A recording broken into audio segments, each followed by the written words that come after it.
Well, you usually make a very funny joke at that Yeah. point about how fast we throttle through the headlines, but Nat, today is not a day for jokes. No. I mean, not to put too fine a point on it, obviously this is about America and Britain, the RAF and other countries joining forces to rain bombs down on Yemen last night as a response to the Houthi rebels constantly seizing and attacking cargo ships coming through the Suez Canal and into the Red Sea.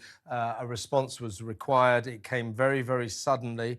And although countries don't declare war anymore, whatever happened to countries declaring war? Make no mistake. There's, Sunak and the gang, oh, this is defense. This is about world trade. This effectively means that we, Britain, and America, we are now at war in the Middle East. Yeah, I mean, it is the proverbial has hit the fan, some might say, in that region. This has been building up a very long time.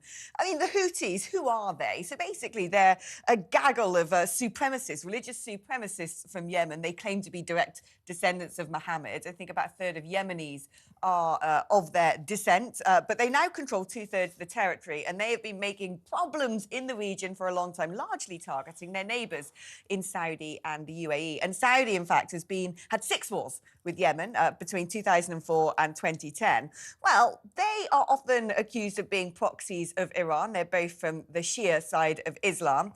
While not necessarily direct servants of Iran, they tend to like doing Iran's bidding because Iran and Hezbollah provide them with very sophisticated weaponry, finances and training.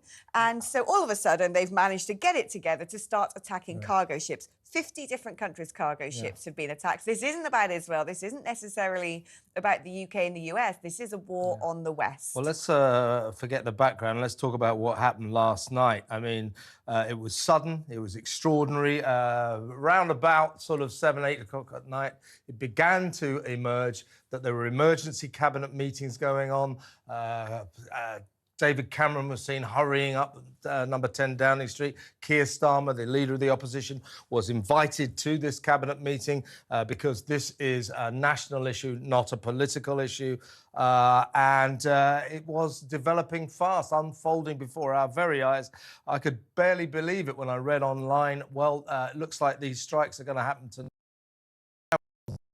And we rained bombs down on Yemen last night. A lot of strategic targets. We're hearing 5 people got killed. But the main thing to remember here, Alex, is the Sunnis. What am I talking about? The Houthis have vowed a serious revenge, a serious response, and they are not to be dismissed as a gaggle of, kind of thugs. I mean, they're quite a sophisticated military force. Yeah, and when 20,000 strong. Yeah, and when they say, basically, Saudi Arabia has been fighting them for about 10 years, and Saudi Arabia, with lots of weapons supplied by Britain, is effectively losing that war. Yeah. So do not dismiss the Houthis as a bunch of gangsters, and their response will be severe.